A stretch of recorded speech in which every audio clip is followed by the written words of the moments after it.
ఉన్నాడు, దానికి చలనము లేదు. ఏ పట్టణములో అంటే ఆయన కోసం ఉన్న, ఆయన ఏర్పరచుకున్న ఆ పట్టణంలో ఆయన ఉన్నాడు. ఆయన ఉన్న పట్టడానికి చలనము లేదు అట. అంటే ఇక్కడ చాలా మాటలు ఉన్నాయి, అవి చాలా ఇబ్బందికరమైన పరిస్థితులు. అందుకే మొదట్లోనే దేవుడు మనకు ఆశ్రయ దుర్గమునై ఉన్నాడు, ఆపత్కాలములో ఆయన నమ్ముకొనదగిన సహాయకుడు. ఆ పట్టణములో ఉన్నాడు అంటే ఆపదలు వచ్చిన ఆ పట్టణములో ఉన్నాడు. ఏమండి, ఆశ్రయ దుర్గమై ఉంటాడు. ఎలాంటి ఆపదలు అంటే ఇదిగో 2-3 వచనాలలో, భూమి మార్పు నొందినను, పర్వతములు మునిగినను, నడి సముద్రములో పర్వతములు మునిగినను, వాటి జలములు ఘోషించుచు నురుగు కట్టినను, ఆ పొంగునకు పర్వతములు కలిగినను, పర్వతములు కదిలినను. ఎందుకు భయపడం? ఎందుకు భయపడం అంటే 5వ వచనం ఇప్పుడు చదువుకోవాలి మనం. దేవుడు ఆ పట్టణములో ఉన్నాడు, దానికి చలనము లేదు. అరుణోదయమున దేవుడు వారికి సహాయము చేస్తాడు. అందుకు దేవునికి స్తోత్రం చెప్పండి. దేవుడు మనకు సహాయం చేస్తాను అని వాగ్దానం ఇస్తున్నాడు చూడండి. అందును బట్టి దేవునికి స్తోత్రం చెప్దామా? ఆ పట్టణములో అంటే ఆ ఇంటిలో, దేవుడున్న ఇంటిలో చలనం ఉండదండి. ఎన్ని శ్రమలు వచ్చినా, ఎన్ని అవమానాలు వచ్చినా, ఎన్ని నిందలు వచ్చినా, ఎన్ని కరువులు వచ్చినా, ఎన్ని ఖడ్గములు వచ్చినా, ఎన్ని ఆపదలు వచ్చినా, ఎన్ని కృంగిపోయే పరిస్థితులు వచ్చినప్పటికీ దేవుడు వారి ఇంటిలో ఉంటే, వారి హృదయాలలో ఉంటే, ఆ ఇంటికి వారి హృదయాలకు చలనం లేదు, కృంగిపోరు. అందుకే సామెతల గ్రంథకర్త అంటాడు ఏమని, శ్రమదినమున కృంగిన ఎడల వారు చేతగాని వాడవుతాడు. ఎందుకంటే నేనే ఆశ్రయ దుర్గమై ఉన్నాను, ఆపత్కాలములో నేను నమ్ముకొనదగిన సహాయకుడను. కాబట్టి నేను మీ హృదయాలలో ఉంటే, మీ ఇంటిలో ఉంటే, మీ బిడ్డలలో ఉంటే, మీ పట్టణములో ఉంటే, మీ పనులలో నేను గనుక తోడుగా ఉంటే, దేవుడు ఉంటే ఏ చలనమో లేదు, ఎటువంటి ప్రమాదాలు రావు, ఎటువంటి కృంగిపోవలసిన అవసరము లేదు. ఆయనే తోడు, ఆయనే నీడ, ఆయనే క్షేమాన్ని ఇస్తానన్న దేవునికి స్తోత్రం చెల్లించుకుందామా? అందును బట్టి దేవునికి మనం స్తుతులు చెల్లించాలి. అయితే ఎక్కడి నుండి అంటే 4వ వచనం, ఒక నది కలదు, దానికి కాలువలు దేవుని పట్టణమును, సర్వోన్నతుని మందిర పరిశుద్ధ స్థలమును. ఎక్కడ? సర్వోన్నతుని మందిర పరిశుద్ధ స్థలం. ఎక్కడ ఉన్నాం మనం? ఇక్కడ పరిశుద్ధ స్థలంలోనే దేవుడు మనకు ఎంతైనా ధన్యత కలుగజేశాడు. దేవుని సన్నిధిలో కూర్చొని దేవుని ఆరాధించడానికి ఆ పరిశుద్ధ స్థలములో మనల్ని ఆదరించుటకు ఎదురు చూచుతున్న దేవునికి స్తోత్రాలు చెల్లించుకుందాం. హల్లెలూయా. ఈ ఉదయకాలం దేవా మమ్మల్ని ఆదరిస్తానన్నావుగా, దేవుడు ఆ పట్టణములో ఉంటే దానికి చలనము లేదు అన్నావుగా, అరుణోదయమునే దేవుడు సహాయము చేయును అని సెలవిచ్చావుగా నాయనా, నీవు మాకు సహాయం చేస్తున్నందుకు నీకు స్తోత్రాలని 2 చేతులు ఆయన తట్టు ఎత్తి బైబిల్ గ్రంథాలు క్రింద పెట్టి, ప్రభువా నీకు స్తోత్రాలు, నీవు ఆ పట్టణములో ఉంటే, దేవుడు ఆ పట్టణములో ఉంటే దానికి చలనము లేదు అని సెలవిచ్చావుగా, మా పట్టణములో ఉండయ్యా, మా ఇంటిలో ఉండయ్యా, మా పనులలో నీవు ఉండయ్యా, మా హృదయాలలో నీవు ఉండయ్యా, నీకు చోటు ఇవ్వడానికి సహాయం చేయి. ఎందుకంటే నువ్వు ఉంటే కదిలిపోమయ్యా. నురుగు కట్టిన నడి సముద్రములో పర్వతములు మునిగిపోయినటువంటి పరిస్థితులు వచ్చినా మేము భయపడమని సెలవిచ్చావు నాయనా. అయ్యా మేము ఇప్పటికే చాలాసార్లు భయపడుతున్నాం, మా సమస్యలను మేము నాయనా వాటినే ఎదురుగా పెట్టుకొని భయపడుతున్నామయ్యా. ఆ భయపడిన పరిస్థితిని తొలగించయ్యా. నిబ్బరాన్ని మీరు దయచే, మెళకువను మీరు దయచే, ధైర్యాన్ని మీరు దయచే. యెహోవా తమకు దేవుడు కాగల జనులు ధన్యులు. యెహోవా యందు భయభక్తులే బహుధైర్యాన్ని పుట్టించునని సెలవిచ్చావుగా నాయనా. దేవా నీకు స్తోత్రం, స్తోత్రం, స్తోత్రం. అరుణోదయమునే నీవు సహాయం చేస్తానన్నావు నాయన. నిజమే, మేము లేచినా లేవపోయినా దేవా ఉదయకాలమే మాకు సహాయం చేస్తానన్నావు. మేము లేవకముందే మాకు ఏది కావాలో అన్నిటిని నువ్వు అనుగ్రహిస్తానన్నావు. నీకు స్తోత్రం. నీ కృపయే నన్ను దాచి కాపాడెను నీ కృపయే దాచి కాపాడెను నీ ప్రేమే నన్ను ఆదరించెను అవునయ్యా నీ ప్రేమే నన్ను ఆదరించెను చీకటి కెరటాలలో కృంగిన వేళలో చీకటి కెరటాలలో కృంగిన వేళలో ఉదయించెను నీ కృప నా ఎదలో చెదరిన మనసే నూతనమాయెన ఉదయించెను నీ కృప నా ఎదలో చెదరిన మనసే నూతనమాయెన సంగక్షేమమే నా ప్రాణమాయెన మనుగడయే మరో మలుపు నీ ప్రేమే నన్ను ఆదరించెను అందరూ కలిసి పాడదాం నీ ప్రేమే నన్ను ఆదరించెను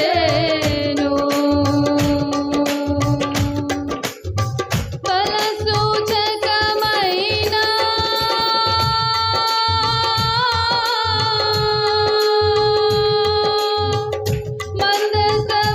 మందసమానికై బల సూచకమైన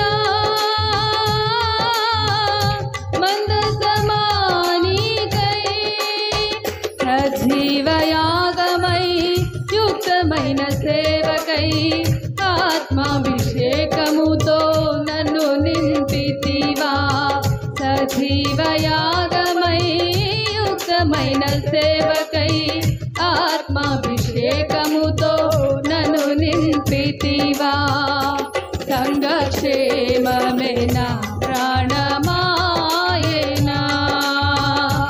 సంగక్షేమమే నా ప్రాణమాయెనా నీ ప్రేమే నన్ను ఆదరించెను నీ ప్రేమే నన్ను ఆదరించెను సమయోచితమైన నీ కృపయే నన్ను దాచి కాపాడెను నీ కృపయే దాచి కాపాడెను సమయోచితమైన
నేను నివసించుట నా జీవిత. అందరికి వచ్చిన పాట కలిసి పాడుతూ సంతోషంగా ప్రభుని స్తుతిద్దాం. మూడు మారిన జీవితాలను చిగురింపచేయగలవు నీవు అయ్యా. మూడు మారిన జీవితాలను చిగురింపచేయగలవు నీవు. మారానుభవం మధురముగా మార్చగలవు నీవు.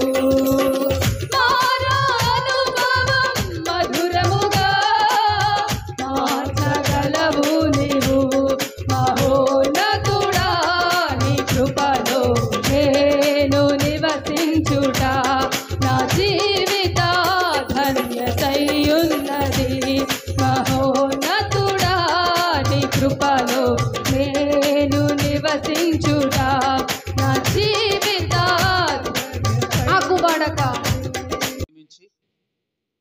దేవుని సన్నిధి కొరకై ఆసక్తితో ఈ నవంబర్ నెలలో 16వ తేదీ ఆదివారపు ఆరాధన కొరకై కూడి వచ్చి ఇంతవరకు పాడి ప్రభుని స్తుతిస్తూ కీర్తన భాగాన్ని చదివి ఆయనను ఆరాధిస్తూ ఆయన మందిరంలోని మేలు చేత మనం అందరము తృప్తిపరచబడగలుగునట్లు ప్రభు మనకిచ్చినటువంటి మరొక ఈ మంచి సమయాన్ని బట్టి సమస్త విధములైన మహిమ ఘనత కీర్తి ప్రభావాలన్నీ మన దేవునికే చెల్లునుగాక. ఆమేన్. హల్లెలూయా, హల్లెలూయా. ప్రియులారా, మీ అందరికీ ప్రభు పేరిట శుభములు అలాగే వందనాలు కూడా తెలియజేస్తూ ఉన్నాను. అందరికీ వందనాలు. దేవుని దయలో మరి గడిచిన వారం మన తెలంగాణలోనే ములుగు జిల్లా జవహర్ నగర్లో జరిగిన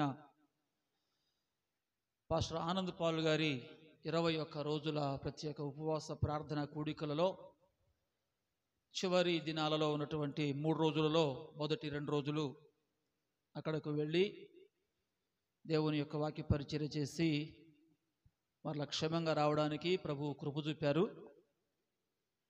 అదే సమయంలో అక్కడ ఏదో లక్నవరం చెరువు అనేది ఉంటే పాస్టర్ గారు అలా తీసుకుని వెళ్ళి కాసేపు దాన్ని కూడా చూయించుకొని వచ్చారు. తిరిగి ఈ వారంలో మరలా హైదరాబాదులో మరొక 2 రోజుల కార్యక్రమాలు ఉన్నాయి. తమ్ముడు కళ్యాణ్ మన మధ్యకు వచ్చారు. వారు 2 చోట్ల కోతకాలపు పండుగలు అనేటటువంటి పేరుతో సూరారం కాలనీలోను అలాగే సుభాష్ నగర్లో 2 చోట్ల 2 రాత్రులు కార్యక్రమాలు ఏర్పాటు చేశారు. దాని కొరకు నేను మైలవారు నుంచి తమ్ముడు పరంజ్యోతి పాస్టర్ గారు కలిసి వెళ్ళవలసి ఉంది. అలాగే 19వ తేదీ పగలు అక్కడే మరి పాస్టర్స్ కాన్ఫరెన్స్ కూడా ఒకటి ఏర్పాటు చేసి దానిలో కూడా కాసేపు వాక్యం చెప్పాలని కోరుతున్నారు. కనుక 3 పూటలు పరిశుద్ధాత్మదేవుడు బలపరిచి వాడుకునేలాగున మీరంతా మీ వ్యక్తిగత ప్రార్థనలలో జ్ఞాపకం చేసుకోవాలని కోరుతూ ఉన్నాను. ప్రభు చిత్తమైతే నేను పాస్టర్ గారు కూడా కలిసి వెళ్ళాలనుకుంటా ఉన్నా. తర్వాత 20వ తారీఖు మనకు ప్రతి నెల జరిగే కూడిక ఉంటుంది. మేము వచ్చినా రాకపోయినా ఒకవేళ వచ్చేస్తాం 18, 19 కాబట్టి మరి మీరైతే వచ్చి కాసేపు ప్రార్థన చేసుకుని వెళ్తే బాగుంటుందని ఆశపడుతున్నాను. ఒకవేళ రాగలిగితే మేమే వచ్చేస్తాం. తిరిగి శుక్రవారం ఉపవాస ప్రార్థన యథా ప్రకారం ఇక మరలా ఆదివారం అంటే అది వేరే విషయం. ఈ విషయాలు మరి మీ జ్ఞాపకాలు ఉంచుకొని అలాగ మనం ముందుకు పోవడానికి ప్రయత్నం చేద్దాం. అపోస్తుల కార్యాల గ్రంథాన్ని మనం ధ్యానం చేస్తున్నాం. దానిలో భాగంగా ఈరోజు 4వ అధ్యాయము 11వ వచనాన్ని చదువుకొని కొద్దిసేపు దేవుని యొక్క వాక్యాన్ని మనం అందరం కలిసి తలపోసుకుందాం. పేతురు అప్పుడు ఉన్నటువంటి పరిస్థితులన్నిటినీ దృష్టిలో పెట్టుకొని వారికి ఎలాగైనా సరే సువార్త చెప్పి సత్యము వైపుకు వారిని నడిపించాలి అనేటటువంటి ఉద్దేశంతో మరి 3వ అధ్యాయం అంతా చేసిన ప్రయత్నం మనకు కనబడుతూ ఉంది. ఎందుకంటే శృంగారం అనే దేవాలయానికి ఎక్కి వెళుతూ ఉండగా ఒక కుంటివానికి వారి ద్వారా జరిగిన స్వస్థతను బట్టి స్వస్థత పొందినవాడు ఆనందిస్తూ ఉంటే అక్కడున్న మత సంబంధమైన వ్యక్తులు వీరంతా ఎవరైతే ఉన్నారో దానిని చాలా తీవ్రంగా వ్యతిరేకిస్తూ ప్రతిఘటిస్తూ ఆ కార్యం చేసిన పేతురు యోహానుల మీద తిరగబడి, ఎందుకు మీరు ఇలా చేశారు, ఎవరు చేయమన్నారు, ఏ నామంలో చేశారు, మీకు ఎవరు అధికారం ఇచ్చారు, ఎవరు పర్మిషన్ ఇచ్చారు అని ఇష్టము వచ్చినట్లుగా ఓ మంచి పని చేసినటువంటి దైవ సేవకుల్ని నిందిస్తూ, దూషిస్తూ, హింసిస్తూ, కించపరుస్తూ ప్రేమైన వాళ్ళరా చెలరేగిపోయి చెలగాడాలని ప్రయత్నం చేస్తూ ఉన్నారు. ఆ పరిస్థితుల మధ్యలో పేతురు వారు ఏది మాట్లాడినా మాట్లాడే ప్రతి మాటకు సమాధానం చెప్తూ, ప్రియులరా, యేసుక్రీస్తు ప్రభు వారిని వారికి పరిచయం చేస్తూ, తద్వారా కలిగే గొప్ప రక్షణ వారందరూ పొందుకోవాలని, వారిలో ఉన్న అదురుబాటంతా కూడా పోయి కుదురుబాటు కలగాలని పలు పలు కోణాలలో పేతురు భక్తుడు ప్రయత్నం చేస్తూనే ఉన్నాడు. అలా చేసే క్రమములోనే 4వ అధ్యాయం కూడా దాని కొనసాగింపు మనకు కనబడతా ఉంటుంది. ఈ కొనసాగింపులో భాగంగా వారికి చెప్పే మాట ఏమిటంటే, ఓ ప్రజల పెద్దలారా, శాస్త్రులారా, పరిసయ్యులారా, లేకపోతే ప్రధాన యాజకులారా, అధికారులారా, మీకంతా తెలుసు, చేసిందంతా మీరే. యేసుక్రీస్తు ప్రభు విషయంలో చేసిందంతా మీరే. చేసిందంతా చేసేసి ఇప్పటికీ ఇంకా ఏదో చేయాలి అన్నట్టుగానే మీరున్నారు తప్ప సత్యాన్ని మీరు ఎందుకో ఎరుగలేకపోతా ఉన్నారు, గ్రహించలేకపోతా ఉన్నారు అని ఆ విషయాలన్నీ పరిశుద్ధాత్మతో నిండినటువంటి వాడై వారికి తెలియజేస్తూ 11వ వచనం దగ్గరికి వచ్చేటప్పటికి, ఈరోజు మనం ధ్యానం చేసే మూలవాక్యం అది. 11వ వచనం దగ్గరికి వచ్చేటప్పటికి వారికి ఒక శ్రేష్టమైన సంగతిని తెలియజేస్తూ ఇలా మాట్లాడుతున్నాడు. ఏమని? ఇల్లు కట్టువారైన మీరు తృణీకరించిన రాయి ఆయనే. ఆ రాయి మూలకు తలరాయి ఆయను. దేవునికి స్తోత్రం. ఎవరితో మాట్లాడుతున్నాడు అంటే 5వ వచనంలో ఆ మాటలు కనబడతాయి. అధికారులారా, పెద్దలారా, శాస్త్రులారా, వారందరూ అక్కడ ఉన్నారు. అలాగే ప్రధాన యాజకుడు ఉన్నాడు అక్కడ, అలెగ్జాండర్ ఉన్నాడు అక్కడ, అలాగే వారి బంధువులు కూడా చాలా మంది ఉన్నారు అక్కడ. వీళ్ళంతా ఎవరయ్యా అని చెప్పేస్తున్నానంటే, ఈ పేతురు గారి భాషలో ఇల్లు కట్టేవారు. చెప్పండి, ఎవరండి వీళ్ళు? కట్టేవారు. చాలా ప్రాముఖ్యమైన వారు వాళ్ళు. ఏదైనా ఒక దానిని కట్టడానికి పూనుకున్నారు అనంటే, కట్టించడానికి పూనుకున్నారు అనంటే, కట్టించడానికి పూనుకున్న వారి కంటే కూడా కట్టేవారు చాలా ప్రాముఖ్యం. కట్టేవారు కట్టవలసిన విధానంలో కనుక దానిని కట్టకపోతే కట్టడం ప్రేమైన వారు కలకాలం ఉండదు.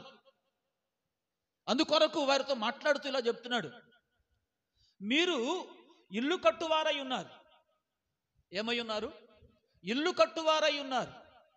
ఇల్లు కట్టువారైన మీరే ఇల్లు కట్టడానికి కావలసిన మూలరాయిని గనుక మీరు తృణీకరిస్తే ఇల్లు ఎలా కడతారు? ఈ మాట మనకు అర్థం కావాలంటే ఓ సామెత ఉంది. అదేంటంటే, చెట్టెక్కి కొమ్మ మీద కూర్చున్నాడట. కూర్చున్న ఆ కొమ్మను తానే నరికి వేసుకుంటున్నాడట. ఏమవుతుంది చెప్పండి? అప్పుడు పడిపోతాడు. కొమ్మ విరిగిపోతుంది, విరిగిపోయిన కొమ్మ పడిపోతుంది. పడిపోయే ఆ కొమ్మతో పాటు దాని మీద కూర్చొని దానిని నరుగుతున్నవాడు కూడా పడిపోతాడు. అందుచేత ఇల్లు కట్టేవారైన మీరు, ఓ ప్రధాన యాజకులారా, ప్రజల పరిపాలకులారా, అధికారులారా, కట్టేవారైనటువంటి మీరు కట్టడానికి వినియోగించవలసిన ఏ రాయి? మూల రాయినే మీరు తృణీకరిస్తే, మూల రాయినే మీరు తీసివేస్తే మీరు కట్టే కట్టడం ఎలా అది కట్టడం అవుతుంది, ఎలా అది ఇల్లు అవుతుంది అని వారితో మాట్లాడుతున్నాడు. వాళ్ళకేం అర్థం కాల. ఏం కట్టడం ఏంటి, ఇల్లు ఏంటి, రాయి ఏంటి, తృణీకరించడం ఏమిటి?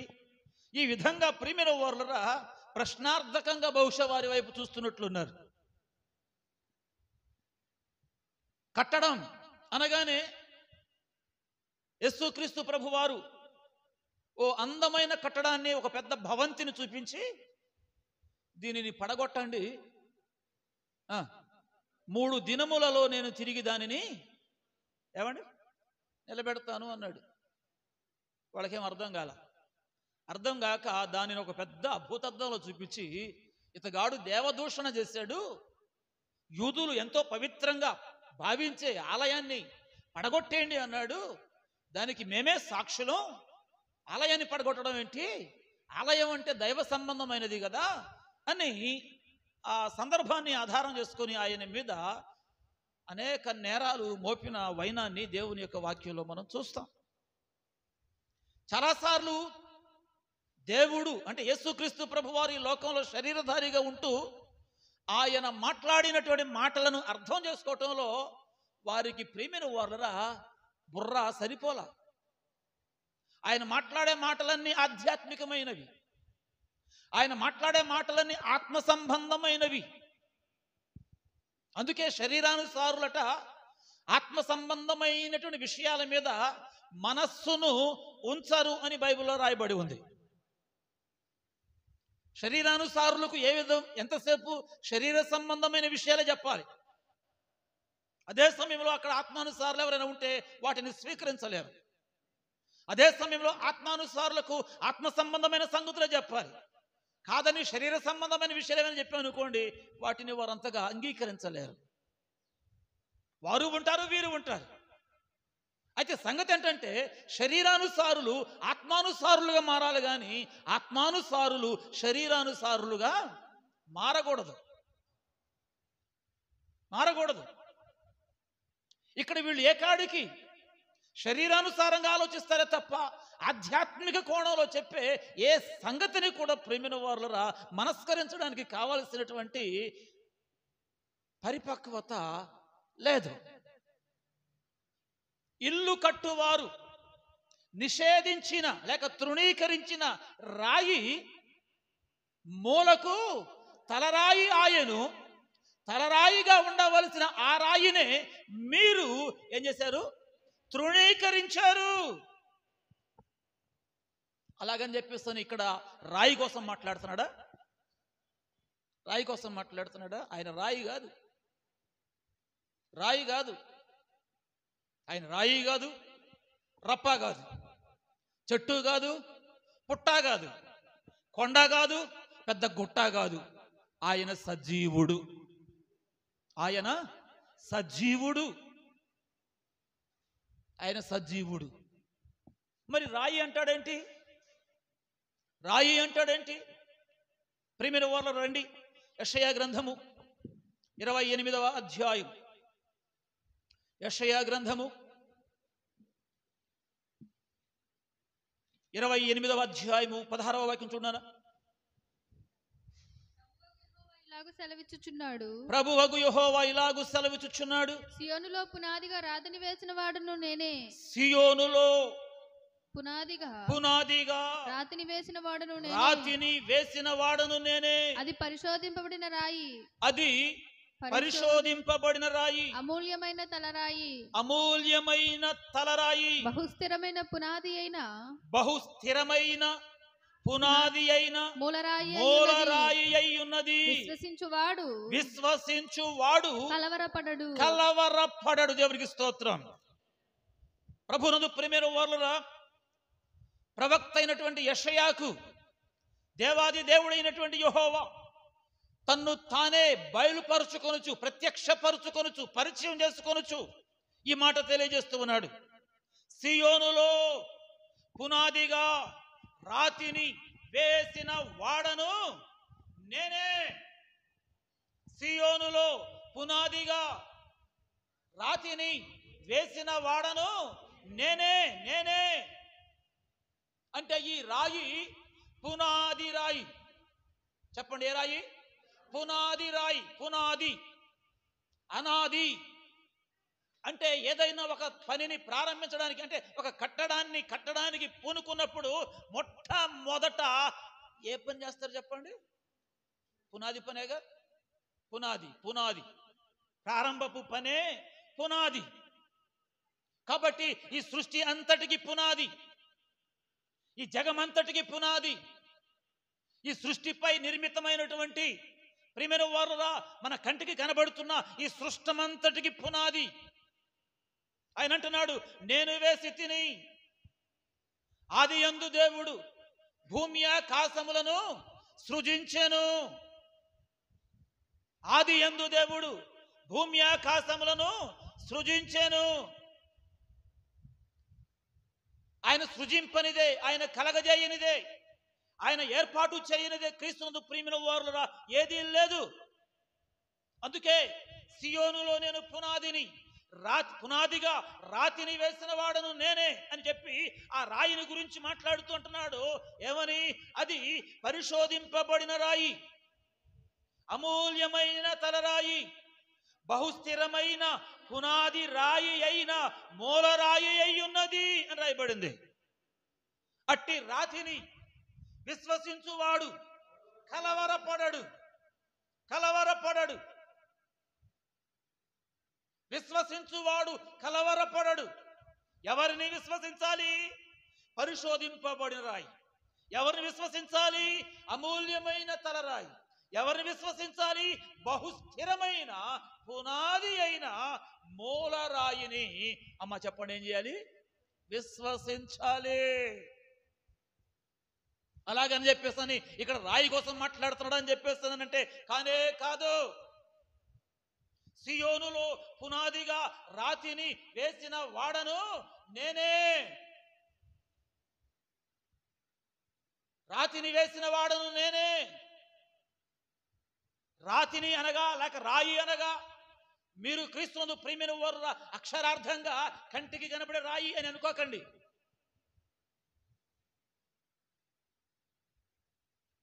పేతురుతో యేసయ్య మాట్లాడుతూ అంటాడు, పరలోకపు తాళపు చెవులను నేను నీకు ఇచ్చెదను. ఈ బండ మీద నా సంఘమును నీవు కట్టెదవు. పరలోకపు పాతాళ ద్వారములు ఏవి కూడా దాని ఎదుట నిలవజాలవు. ఆ బండ క్రీస్తే. ఆ బండ క్రీస్తే. దేవునికి స్తోత్రం కలుగును గాక. ఆ రాయి క్రీస్తే. అయితే ఆ రాయిని గురించి, అంటే ఆయనను గురించి ఇక్కడ చూసినటువంటి ఒక 3 మాటలు జాగ్రత్తగా గమనిస్తే, అది పరిశోధింపబడిన రాయి. చెప్పండి, రాయి. పరిశోధింపబడిన రాయి. పరిశోధింపబడిన రాయి. పరిశోధన, పరీక్షించడం, పరిశీలన చేయడం, దానిని గురించి వివరంగా తెలుసుకోవడం. బైబిల్లో ఉంది, యెహోవా ఉత్తముడని రుచి చూచి తెలుసుకొనండి. చూడకోకుండా ఏది మనం తెలుసుకోకుండా ఏది మనం చూడం. దైవత్వం విషయంలో మరి ప్రాముఖ్యంగా ఇక్కడ రాయబడిన మాట, అది పరిశోధింపబడిన రాయి. ఏమండి, ఈ రోజున ఎన్ని పరిశోధనలు జరుగుతూ ఉన్నాయో. ప్రతి దాని మీద పరిశోధన. చెట్టు మీద, పుట్ట మీద, రాయి మీద, రప్ప మీద, ఏమండి ఇంకా ఏవైనా లోహాలు కనబడితే వాటి మీద, ఇంకా ఏవైనా కొత్త కొత్త విషయాలు కనుగొనాలి అనుకుంటే వాటి మీద. అలాగే దైవత్వము విషయంలో కూడా పరిశోధనలు మంచిదే. పరిశోధన మంచిదే. పరిశీలన మంచిదే. పరీక్షించడం మంచిదే. అన్వేషణ మంచిది. దైవాన్వేషణ ఇంకా మంచిది. ప్రియులరా, ఈ సియోనులో పునాదిగా వేయబడినటువంటి ఈ రాతిని ఎంతో మంది పరిశోధన చేసి, పరిశీలన చేసి, అన్వేషించి, దాని అంతటి ఫలితార్థం ఆయనే ఏకైక రక్షకుడు, ఆయనే జగద్రక్షకుడు, ఆయనే పరిశుద్ధుడు, ఆయనే నిత్య నివాసి, ఆయనే పరలోకమును విడిచి భూలోకానికి దిగి వచ్చినటువంటి పరిశుద్ధుడైనటువంటి దైవ తనయుడు అని పరిశీలన ద్వారా, పరిశోధన ద్వారా ఆయనను తెలుసుకున్నటువంటి వారు ఈ రోజున కొల్లలు. దేవునికి స్తోత్రం. ఆ కులమని ఈ కులమని, ఆ వర్గమని ఈ వర్గమని, ఆ ప్రాంతమని ఈ ప్రాంతమని, తెల్లవాడు నల్లవాడు అని భేదమేమీ లేకోకుండా ప్రేమైన వారులరా, ప్రపంచమందున్నటువంటి దేశంలో ఉన్న వ్యక్తులందరి చేత పరిశోధింపబడుతూ ఉన్న రాయి ఈ యేసు క్రీస్తు ప్రభు అనేటటువంటి రాయి. దేవునికి స్తోత్రం.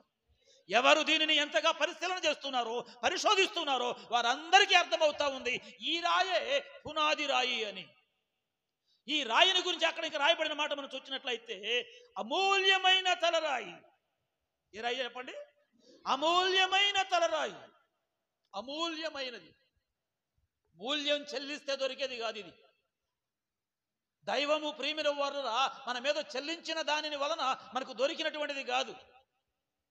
దైవ ప్రేమ, దైవ సన్నిధి, దైవ సహాయం, దైవ కృప, దైవము ద్వారా మనము పొందుకుంటూ ఉన్నటువంటి ఈ పరిశుద్ధత, ఈ పవిత్రత, ఇవన్నీ ఏవైతే ఉంటూ ఉన్నాయో ఇవి చాలా అమూల్యమైనటువంటివి. కానీ చాలా మందికి దాని విలువ అర్థం కావటం లేదు, దానిని గ్రహించలేకపోతా ఉన్నారు, దానిలోని గొప్పతనాన్ని గుర్తించలేకపోతా ఉన్నారు. అంతేనా?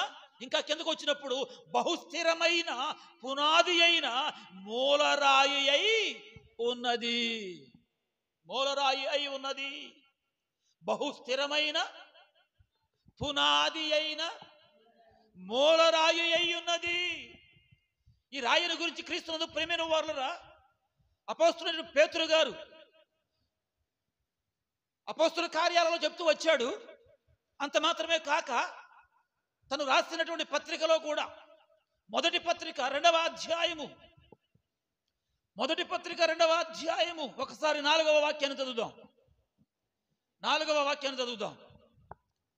పేతురు రాసినటువంటి మొదటి పత్రిక 2వ అధ్యాయము 4వ వాక్యం.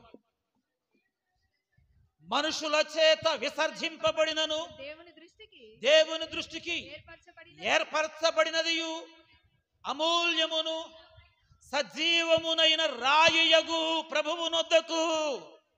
ఏ రాయి చెప్పండి? సజీవమునైన రాయియగు ప్రభువు. ఈ రాయిని గురించి ప్రియమైన వారురా, ఇక్కడ రాయబడిన మాటలు మనం చూసినప్పుడు ఈ రాయి పరిశోధింపబడిన రాయి, ఈ రాయి అమూల్యమైన రాయి, ఈ రాయి బహు స్థిరమైన పునాది రాయి. అంత మాత్రమే కాదు, ఈ రాయి చెప్పండి సజీవమైన రాయి. దేవునికి స్తోత్రం. చెప్పండి, ఏ రాయి? సజీవమైన రాయి. రాళ్లకు జీవం ఉంటుందా? ఇక్కడ రాయి రాయి అన్నప్పుడు రాయి అని అనుకోకండి. రాయి రాయి లేక బండ అని అంటూ ఉన్నప్పుడు ప్రియమైన వారు అక్షరార్థంగా రాతి అని గాని బండ అని గాని అనుకోకండి. అపోస్తుల కార్యాలలో మనం ఇందాక చదివాం, ఇల్లు కట్టువారు నిషేధించిన రాయి మూలకు తలరాయి ఆయను. ఆ రాయి ఆయనే. ఆయనే అనగా ప్రభు అయిన యేసుక్రీస్తే. ఎందుకంటే వారికి అర్థం కావాలి. వారు కడుతున్నారు. ఏం కడుతున్నారు? వాళ్ళు భక్తి జీవితాన్ని కట్టాలని, స్వార్థం లేని నీతి నిజాయితీతో కూడినటువంటి ఒక అద్భుతమైనటువంటి సామ్రాజ్యాన్ని కట్టాలని ప్రధాన యాజకులు కానివ్వండి, ప్రజల పెద్దలు కానివ్వండి, అధికారులు కానివ్వండి, వారందరూ కూడా దేవాది దేవుని చేత ఒక ప్రత్యేకమైనటువంటి కర్తవ్య నిర్వర్తనలో ప్రేమైన వారు కట్టువారిగా వారిని పోల్చి పేతురు మాట్లాడుతూ వచ్చాడు. అయితే కట్టాలి అని చెప్పేస్తానంటే ప్రేమైన వారు ఆ కట్టడానికి తప్పనిసరిగా చెప్పండి ఏముండాలి? మూలరాయి ఉండాలి. మూలరాయి లేకోకుండా, పునాది రాయి లేకోకుండా, ఆ రాయి అయినటువంటి క్రీస్తు లేకోకుండా, యేసు క్రీస్తు లేకోకుండా భక్తి జీవితాన్ని కట్టుకుంటాను అని చెప్పేస్తానంటే ప్రియులరా, అది ఎట్టి పరిస్థితులలో అయ్యేది కానే కాదు. యేసు క్రీస్తు లేకోకుండా పవిత్రమైనటువంటి జీవితాన్ని నేను కలిగి ఉంటాను అని చెప్పేస్తానంటే అది అయ్యేది ఏమాత్రం కూడా కానే కాదు. ఎందుకంటే అందరూ పాపము చేసి దేవుడు అనుగ్రహించు మహిమను పొందలేకపోవచ్చున్నారు. అట్టి పాపము నుంచి వ్యక్తి విడుదల పొందాలి అని అంటే, అట్టి పాపము నుంచి వ్యక్తి విమోచన పొందాలి అని చెప్పేస్తున్నానంటే, అట్టి పాపము నుంచి వ్యక్తి పరిశుద్ధపరచబడాలి అని చెప్పేస్తున్నానంటే, అట్టి వాని కొరకు ప్రభు అయిన యేసుక్రీస్తు వారు తన పరిశుద్ధమైన రక్తం అంతటిని కూడా ఈ లోకములో చిందించినటువంటి వాడై ఉన్నాడు. దేవునికి స్తోత్రం.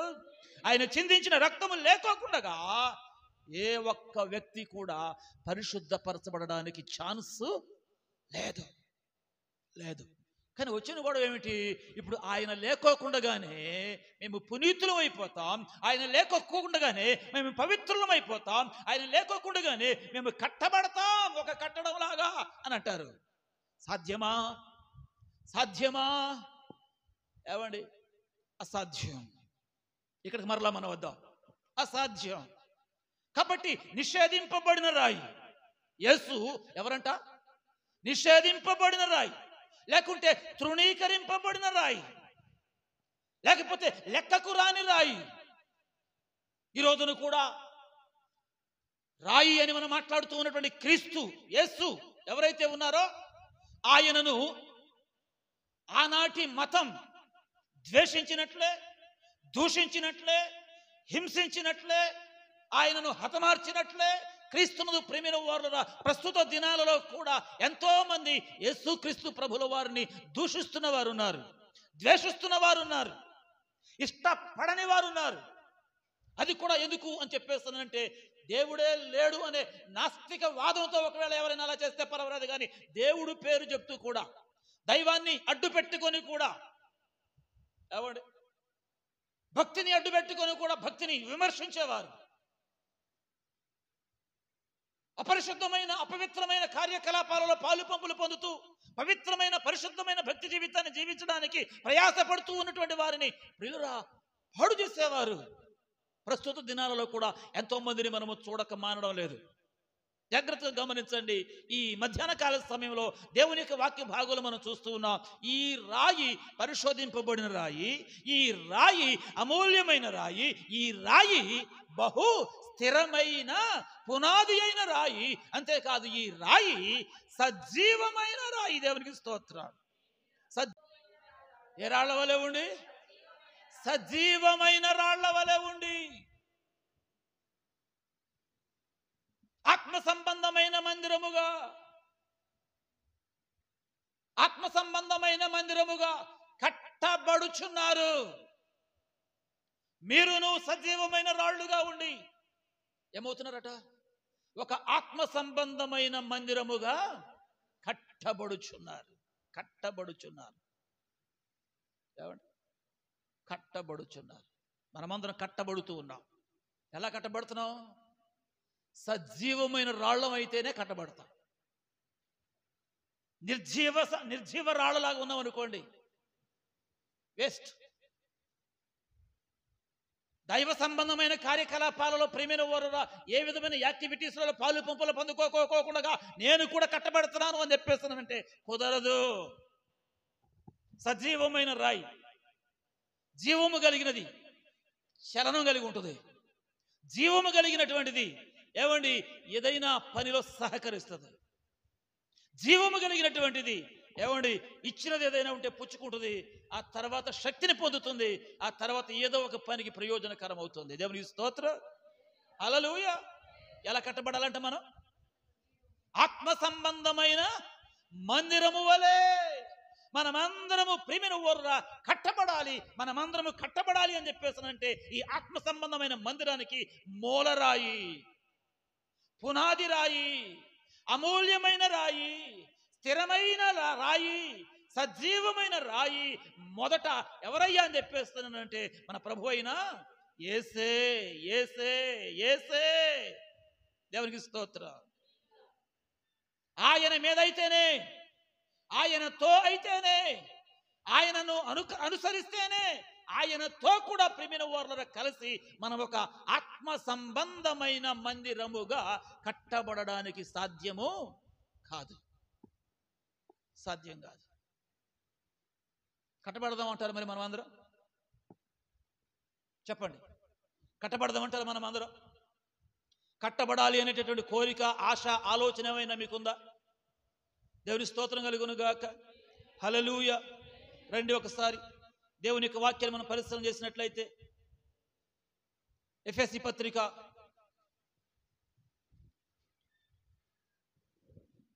2వ అధ్యాయము 19వ వచనం నుంచి కొన్ని మాటలు మనం చదువుదాం. కాబట్టి చదువు. మీరిక మీదట పరజనులను పరదేశులునై ఉండక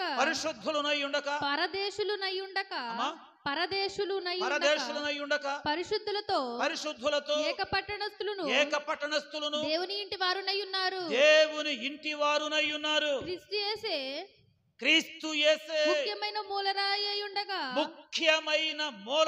అయి ఉండగా అపోస్తలులను ప్రవక్తలను వేసిన పునాది మీద మీరు కట్టబడి ఉన్నారు. ప్రతి కట్టడమును ఆయనలోనే చక్కగా అమర్చబడి ప్రభువునందు పరిశుద్ధమైన దేవాలయమగుటకు వృద్ధి పొందుచున్నది. ఆయనలో మీరు కూడా ఆత్మమూలముగా దేవునికి నివాస స్థలమై ఉండుటకు కట్టబడుచున్నారు. ఏమవుతున్నారు? కట్టబడుచు ఉన్నారు. మనమందరం ఏమిటో తెలుసా? కట్టబడుతూ ఉన్నాం. ఎలా? ఎందుకు? ఎవరితో? అక్కడ రాయబడి ఉంది, క్రీస్తు యేసే ముఖ్యమైన మూలరాయి అయి ఉండగా. ఎలా ఏంటండి ఆయన? క్రీస్తు యేసే ముఖ్యమైన మూలరాయి అయి ఉండగా. ముఖ్యమైన మూలరాయి. చాలా కట్టడాలు చాలా రాళ్లతో కట్టబడతాయి. ఎన్ని రాళ్లతో కట్టబడినప్పటికీ దానికి మూలరాయి అంటూ ఒకటి ఉంటుంది, పునాది రాయి అంటూ ఒకటి ఉంటుంది. ఏదో శంకుస్థాపన చేస్తారు చూడండి మీరంతా. ఏమంటే 3 రాళ్ళు, కొంతమంది 5 రాళ్ళు, కొంతమంది 7 రాళ్ళు, ఇంకా కొంతమంది మరికొన్ని రాళ్ళు ఏవో పెడతా ఉంటారు. ఏమండి దానికి చాలా ప్రాధాన్యత ఇస్తారు, దాన్ని శుభ్రంగా కడుగుతారు. ఏమండి ఇంకా కొంతమంది అయితే ఇంకా ఏవేవో చేస్తూ ఉంటారు. అవన్నీ చేసిన తర్వాత కానీ మిగతావన్నీ ప్రారంభిస్తారు. అలాగే అన్నిటికీ చేస్తారా? కాదు. ముఖ్యమైన మూల రాయి, మొదటి రాయి. ఆ రాయే ఆత్మ సంబంధమైన మందిరముగా కట్టబడుతున్నటువంటి వారందరికీ మూలరాయి, పునాది రాయి క్రీస్తునందు ప్రియమైన వారురా. ఎవరంట? క్రీస్తు యేసే ముఖ్యమైన మూలరాయి అయి ఉండగా. ముఖ్యమైన మూలరాయి అయి ఉండగా మీరందరూ కూడా అపోస్తలులను ప్రవక్తలను వేసిన పునాది మీద కట్టబడి ఉన్నారు. పేతురు గారితో ప్రభు చెప్పిన మాట అదే, ఈ బండ మీద నీవు నా సంఘమును కట్టుదువు. ఆ బండ క్రీస్తే, ఆ బండ యేసే. హల్లెలూయా. మన పితరులు ఐగుప్తు నుండి ఇజ్రాయేలు ప్రయాణమై వస్తున్నప్పుడు వారిని వెంబడించిన బండ ఆ క్రీస్తే. దేవునికి స్తోత్రం. హల్లెలూయా, హల్లెలూయా. నీవేనా ఆత్మదాహము తీర్చిన వెంబడించిన బండవు. ఆ బండలో నుండి మన పితరులైనటువంటి ఇశ్రాయేలీయులకు ఏమి ఇచ్చాడు చెప్పండి? నీళ్లు, సమృద్ధి నీళ్లు. ఎంతమంది? కాల్బలమే లెక్కలోనికి వచ్చినటువంటి వారే 6 లక్షలు పైచీలకు. వారి కుటుంబాలు అవి ఇవి అన్ని కూడా లెక్క పెడితే ఇంచుమించు 30 లక్షలకు పైగా ఉన్నారు అని బైబిల్ పండితుల యొక్క అభిప్రాయం. అందరి దాహాన్ని తీర్చింది ఆ బండ. దేవునికి స్తోత్రం. ఈరోజు మన ఆత్మ సంబంధమైన దాహాన్ని తీర్చేది కూడా ఆ బండే. ఆ బండ మీదనే క్రీస్తునందు ప్రియులరా నీవు నేను మనమందరము కూడా కట్టబడవలసి ఉంది. దేవునికి స్తోత్రం. ఆ బండ లేక ఆ రాయి అది పరిశోధింపబడిన రాయి, అది అమూల్యమైన రాయి, అది బహు స్థిరమైన పునాది రాయి, అది సజీవమైన రాయి. ఏం చేయాలి మరి ఇప్పుడు? జకరియా గ్రంథం 3వ అధ్యాయం, జకరియా గ్రంథం 3వ అధ్యాయం 9వ వాక్యం చదవండి ఒకసారి. 9వ వాక్యం.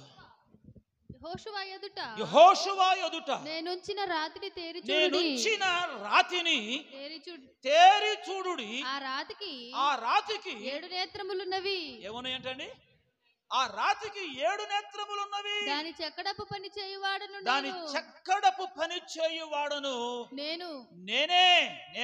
నేను అంటున్నాడు. ఇదే సైన్యములకు అధిపతి యెహోవా వాక్కు అని మాట్లాడుతున్నాడు. సరే, ఇంకా అక్కడ వేరే విషయాలు చాలా ఉన్నాయి, అవన్నీ ప్రక్కన పెట్టండి.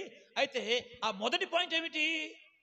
యెహోషువ ఎదుట నేనుంచిన రాతిని తేరి చూడండి. తేరి చూడండి. చాలా సందర్భాల్లో దేవుని యొక్క వాక్యంలో ఈ మాట రాయబడి ఉంది, తేరి చూడండి, నిదానించి చూడండి. మోషే ప్రజలు నడిపిస్తున్న దినాలలోనే మార్గాయాసం చేత ప్రజలు సడగడం మొదలు పెట్టారట.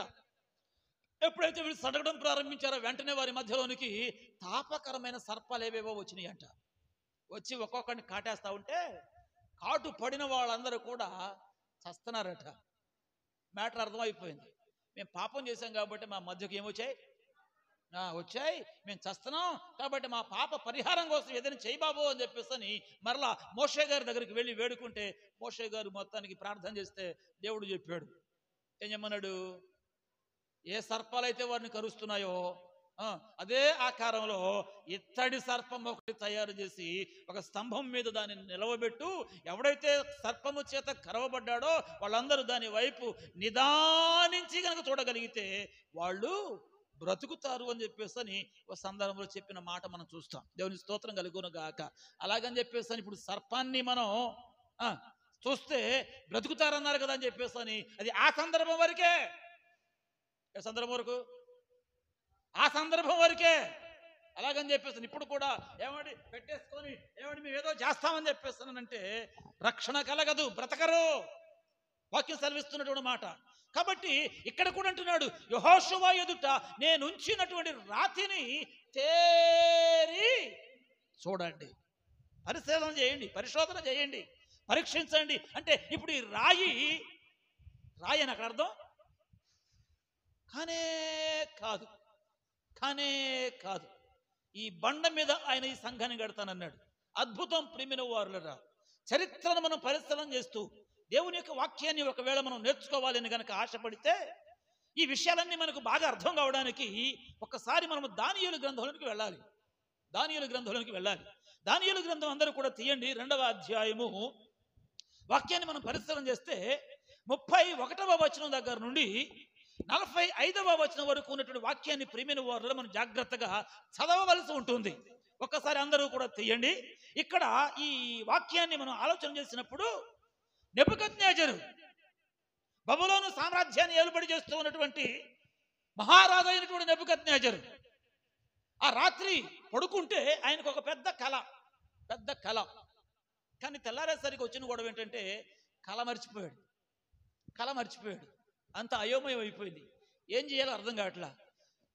కలభావాలు చెప్పేవాళ్ళు, జ్యోతిష్యం తెలిసినటువంటి వారు, నక్షత్ర శాస్త్రం తెలిసినటువంటి వారు, ఇంకా ఏవే సంగతుల విషయాల్లో ఎవరెవరిని తను సిద్ధం చేసుకున్నాడో వాళ్ళందరినీ సమకూర్చాడు. ఎవరి వల్ల ఏం చేయాలో అర్థం కావడంలా. చివరిగా ఆయనకి కోపం ఎక్కువైపోయి జ్యోతిష్య శాస్త్రం ఎరిగిన వారందరినీ, నక్షత్ర శాస్త్రం ఎరిగిన వారందరినీ, శాస్త్రజ్ఞులందరినీ కూడా అనవసరంగా నేను ఇంతకాలం మేపాను వీళ్ళ వలన ఏమాత్రం కూడా ప్రయోజనం లేదు, వ్యర్థం అని చెప్పేసి వారందరినీ చంపించే ప్రయత్నం చేయడం మొదలుపెట్టాడు.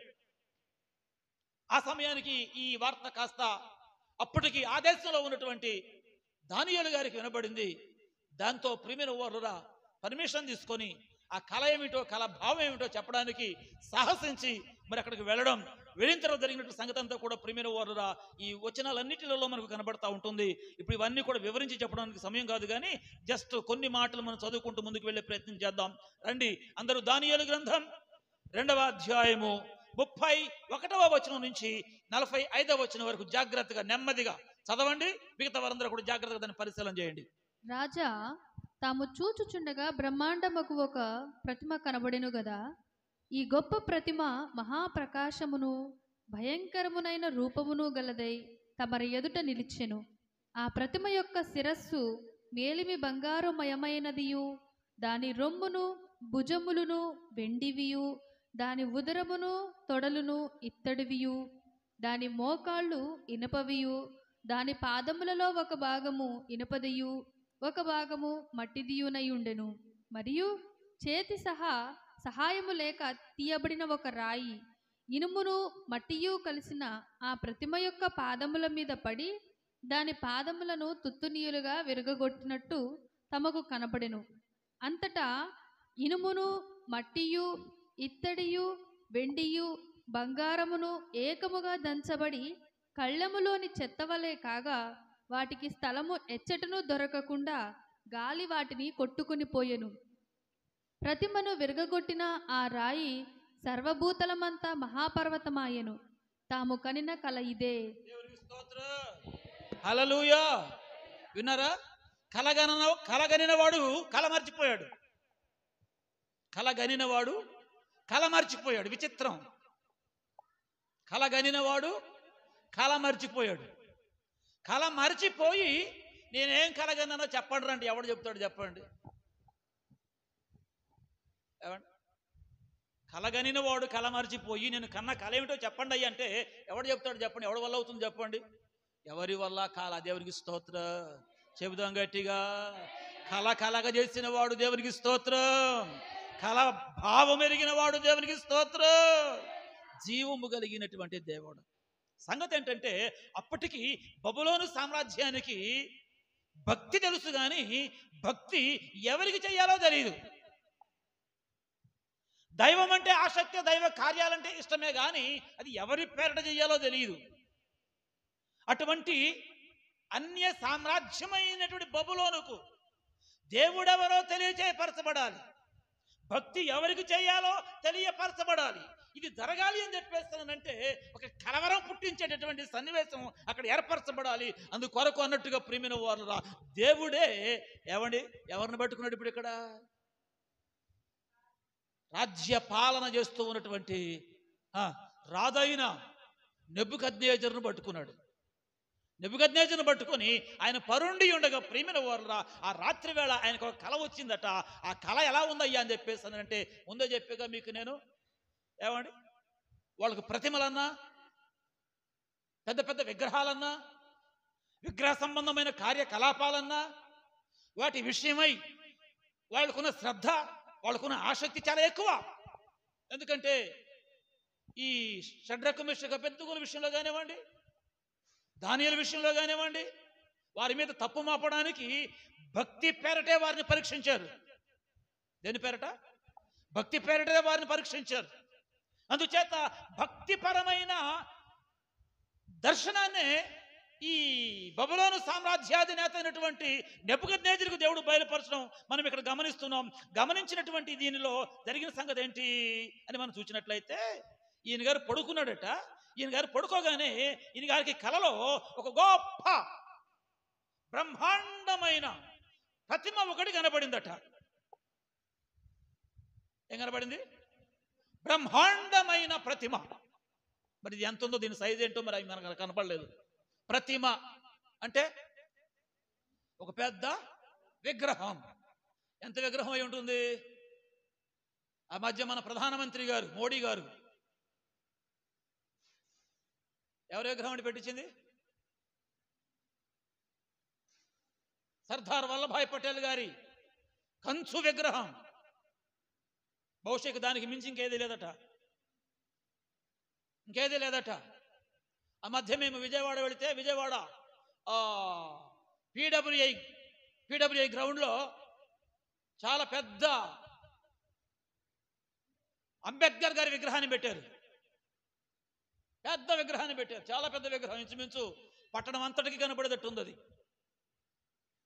ఇలాగున్న ప్రేమిన వారులా మరి దేశాన్ని పరిపాలించినటువంటి వ్యక్తులు, అందులో కాస్త పేరు ప్రఖ్యాతి గడించినటువంటి వ్యక్తులు, దేశానికి కాస్త ప్రయోజనాన్ని చేకూర్చినటువంటి వ్యక్తులు వారిని గౌరవించడమో లేకపోతే వారిని ప్రేమించడమో వారిని గురించి తరతరాలు తెలవాలి అనేటువంటి ఉద్దేశమో మొత్తానికి పెడతా ఉన్నారు. మంచిదే. విగ్రహాలు పెడతా ఉన్నారు. మంచిదే. ఏమో మంచిదో కాదో నాకు తెలియదు కానీ పెట్టారు మొత్తానికి. మంచిదే. ప్రతిమ. ఇప్పుడు ఈ నెబుకద్నెజరు గారికి కూడా ఏం కనపడింది? రాత్రి నిద్రలో ఏం కనపడింది? ఏం కనపడింది? పెద్ద ప్రతిమ. మీరు తర్వాత చూడండి, ఇప్పుడు కాదు. పెద్ద ప్రతిమ. ఈ పెద్ద ప్రతిమ ప్రేమిన వారు ఏ విధంగా ఉందయ్యా అని చెప్పేస్తానంటే, శిరస్సు మొదలుకొని అరికాలు వరకు షేపులు కానివ్వండి, దాని ఆకారం కానివ్వండి, దాని సైజు కానివ్వండి, ఉండవలసిన విధానంలో ఉన్నాయి. కానీ ఆ ప్రతిమ యొక్క తయారీలో ప్రేమిన వారు పదార్థం అంతా ఒకటి కాదు. మరి ఏముంది అని మనం ఆలోచన చేస్తే, శిరస్సు మేలిమి బంగారుమయమైనది. చెప్పండి ఏంటంట? శిరస్సు మేలిమి బంగారుమయమైనది. ఆ తర్వాత దాని రొమ్ము, దాని 2 భుజములు వెండితో తయారు చేయబడినవి. ఇంకా కొంచెం క్రిందికి వస్తే దాని ఉదరము అంటే పొట్ట కింద ఉన్న తొడల భాగం ఏదైతే ఉందో అదంతా కూడా ఇత్తడితో చేయబడినటువంటిది. ఆ తర్వాత ఇంకా కొంచెం కిందికి వస్తే మోకాళ్ళు ఇనుముతో చేయబడినవి. దాని పాదాల దగ్గరకు వస్తే ఒక భాగమేమో ఇనుము, మరొక భాగమేమో కింద ఏముందండి? మట్టి. శిరస్సు ఏంటి? మేలిమి బంగారం. ఏమండి? ఆ తర్వాత ఈ భుజములు, ఈ రొమ్ములేమిటి? వెండి. ఆ తర్వాత ఉదరము, తొడలేంటి? ఇత్తడి. ఆ తర్వాత మోకాలేంటి? ఇనపవి. ఆ తర్వాత కిందకు వస్తే పాదాలు, ఒకటేమో ఇనుము, మరొకటేమో మట్టి. 4 రకాల లోహాలతో ఆ మహాబ్రహ్మాండమైన విగ్రహం ప్రేమిన వలన ఆ రాత్రి నెబుకద్నెజరుకి కనబడింది. కనీసం ఇదన్నా ఏమైనా గుర్తుందా ఆయనకి? ఏం గుర్తుంటుంది? అంత ఒకలాగా ఉంటే గుర్తుంటుంది, ఒకలాగా లేదు. మర్చిపోయాడు. ఏంటిది అర్థం కావటంలా, అయోమయం. సరే, శిరస్సేమో బంగారం అన్నావు. ఏమండి? ఏ భాగం ఇది? రొమ్ము, భుజాలేమో వెండి అన్నాం. ఉదరము, తొడలేమో ఇత్తడి అన్నాం. మోకాలేమో ఇనుము అన్నాం. సగభాగమేమో మట్టి. ఇనుము మట్టి అంతా మిళితం అన్నాం. ప్రియమైన వారా, ఇది ఆ ప్రతిమ యొక్క స్వరూపం, చూడడానికి కనబడుతున్నటువంటి స్వరూపం. ఇదంతా ఎవరు చెప్తున్న మాట? ఇది దానియేలుకి ఎట్ట తెలుసు? కన్న కళ ఆయన అయితే ఇదంతా ఎవరు చెప్తున్నారు? ఇప్పుడు దానియేలు గారు చెప్తున్నాడు. సరే, ఇదంతా బాగానే ఉందయ్యా. అయితే ప్రియమైన వారు, జరిగిన సంగతి ఏమిటంటే 34వ వచనంలో ఒక మంచి మాట ఉంది. మరియు చేతి సహాయము లేక తీయబడిన ఒక రాయి. ఒకసారి స్తోత్రం చెప్పండి. ఏమీ లేక అంటే ఈ విగ్రహాన్ని ఎవడో తయారు చేశాడు. ఎంత పెద్ద విగ్రహం ఇది! మహాబ్రహ్మాండమైన విగ్రహం. అది కూడా ఎలా ఉంది? శిరస్సు ఒక లోహంతో, మొండె ఒక లోహంతో, ఉదరం తొడలు ఒక లోహంతో, మోకాళ్ళు పాదాలు ఒక లోహంతో, ప్రియమైన వారులా చిత్ర విచిత్రంగా ప్రియమైన వారులు కనబడతా ఉంది. అయితే ఇంత పెద్ద ఈ విగ్రహం, ఇంత పెద్ద ఈ ప్రతిమ ఏం జరిగింది? 34లో ఉంది అక్కడ. మరియు చేతి సహాయము లేక తీయబడిన ఒక రాయి ఇనుమును మట్టియు కలసిన ఆ ప్రతిమ యొక్క పాదముల మీద పడి దాని పాదములను తుత్తునీయులుగా విరగగొట్టినట్టు తమకు కనబడెను. అంతటా ఇనుమును మట్టియు ఇత్తడియు వెండియు బంగారమును ఏకముగా దంచబడి కళ్ళములోని చెత్తవలే కాగా వాటికి స్థలము లేక ఎతటకు దొరకకుండా గాలి వాటిని కొట్టుకొని పోయెను. ప్రతిమను విరగగొట్టిన ఆ రాయి, గట్టిగా, ఇంకా కొంచెం గట్టిగా, ప్రతిమను విరగగొట్టిన ఆ రాయి ఏమాయను? ఎంత గట్టిగా? సర్వభూతలమంతా మహా పర్వతమాయన. దేవునికి స్తోత్రం. ఏంటది అలా అయింది? ఏమిటది? చేతి సహాయము లేక తీయబడిన ఓ రాయి. దేవునికి స్తోత్రం. ఏం లేక? చేతి సహాయము లేక, పురుష సంయోగము లేక, పరలోకము నుంచి దిగి వచ్చిన పరమ పరిశుద్ధుడు, పవిత్రుడు, ప్రభు అయిన యేసే ఆ రాయి. దేవునికి స్తోత్రం. అంత బంగారుమయమైనను, అంత వెండిమయమైనను, అంత ఇత్తడిమయమైనను, ఇనుముమయమైనను, మట్టి ఇనుము కలగలిపినటువంటి విధి విధానంలో ఉన్నటువంటిది కూడా క్రీస్తునందు ప్రియమైన వారురా చేతి సహాయము లేని ఒక రాయి. ఒక రాయి. ఈ రాయి ఎక్కడ వచ్చి పడింది? ఎక్కడ వచ్చి పడింది? వాక్యాన్ని గమనించినట్లయితే ప్రియమైన వారులరా ఆ ప్రతిమ యొక్క పాదముల మీద పడితే పాదములు తుత్తునీయులుగా వెరగగొట్టినట్టు తమకు కనబడెను. పడింది చిన్న రాయి మహాబ్రహ్మాండమైన ప్రతిమ మీద. ఎప్పుడైతే ఈ రాయి అలాగున వచ్చి పడిందో ప్రియమైన వారులరా ప్రతిమ బంగారము, వెండి, ఇత్తడి, ఇనుము, మట్టి అంతా కూడా కలగలిపి దంచినట్లుగా, ఏం చేసినట్లు? దంచబడినట్లుగా, కళ్ళములో చెత్తవలే అయిపోగా వీచిన ఒక గాలికి ఏమండి అది కొట్టుకొని పోయి అడ్రస్ లేకుండా అయిపోయిందట.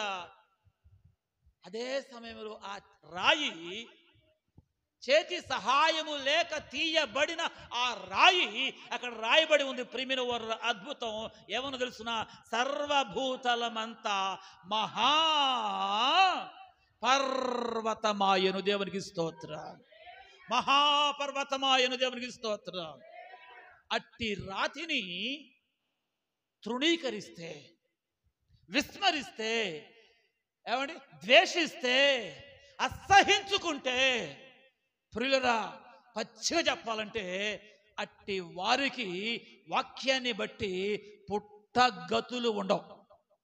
దేవునికి స్తోత్రం. చెప్పండి, ఏముండవు? పుట్టగతులు ఉండవు.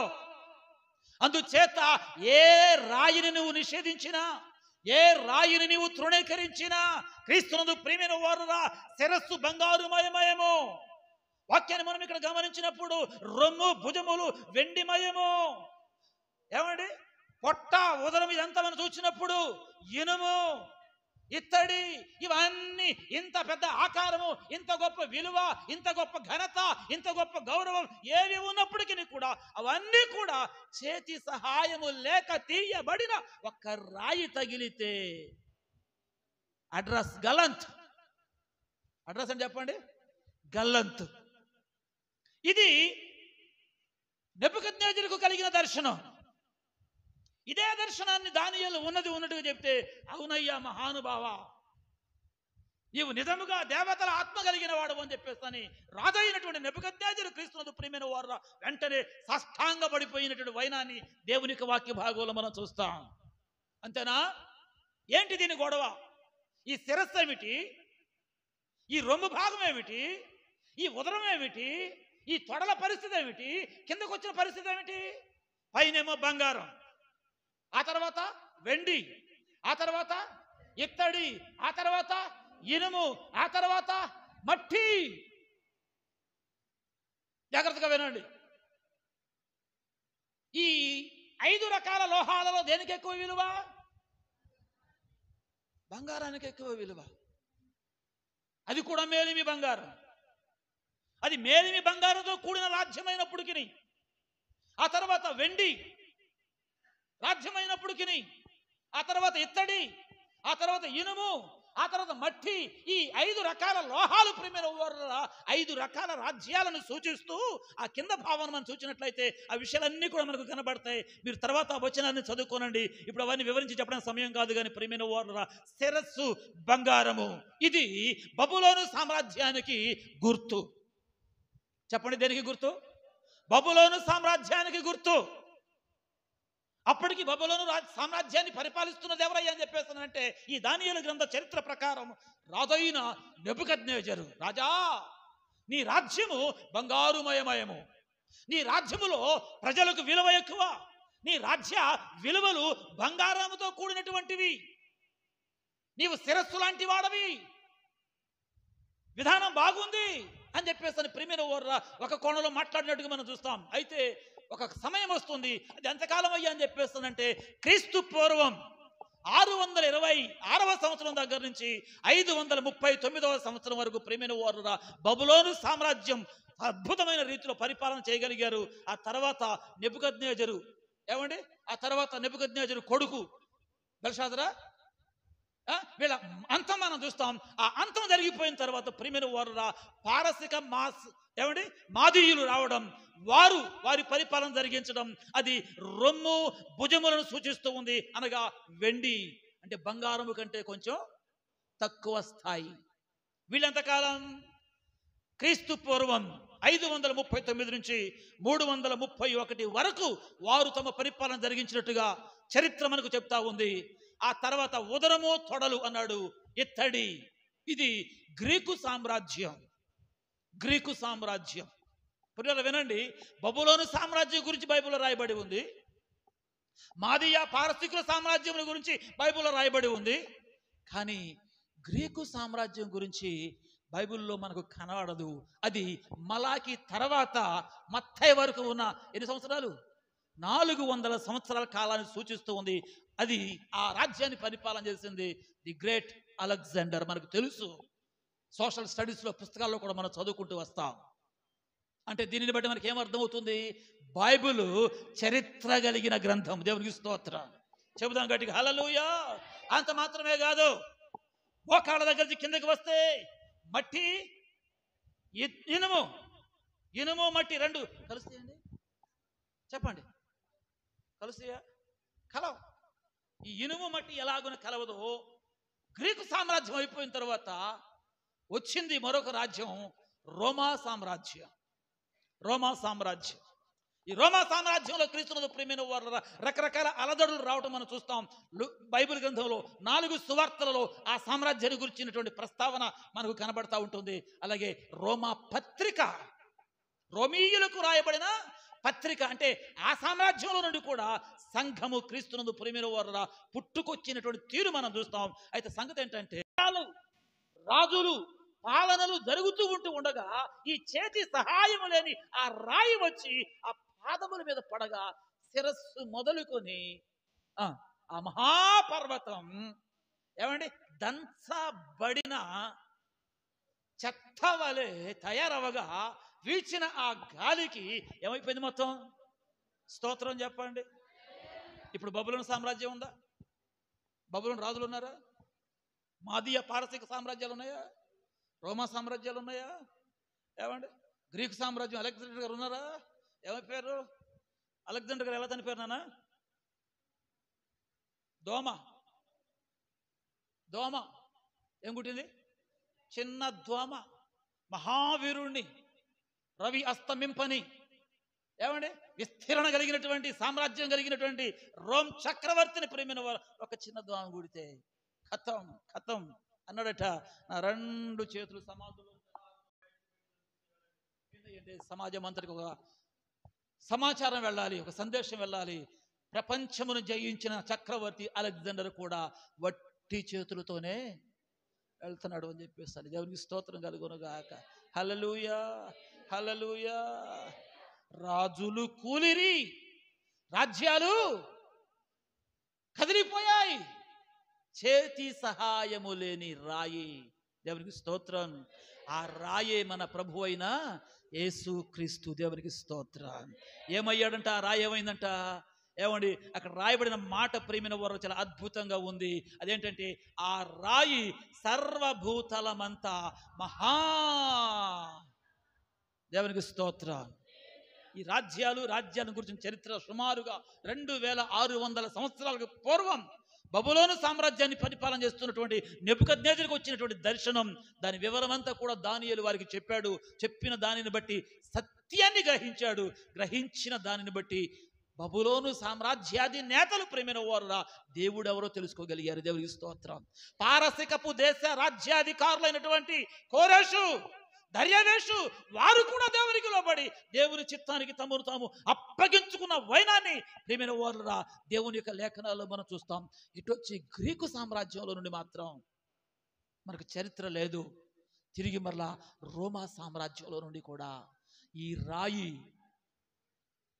సర్వ భూతలమంతా మహా పర్వతంగా ప్రియమైన వారు ఎదిగితే దాని నీడను ఆశ్రయించినటువంటి వైనాన్ని దేవుని యొక్క లేఖనాలలో మనం చూస్తాం. ఈ విషయాలన్నీ మీరు చదువుకోనండి ప్రియమైన వారు, చాలా అద్భుతంగా ఉంటుంది చరిత్ర. దేవునికి స్తోత్రం.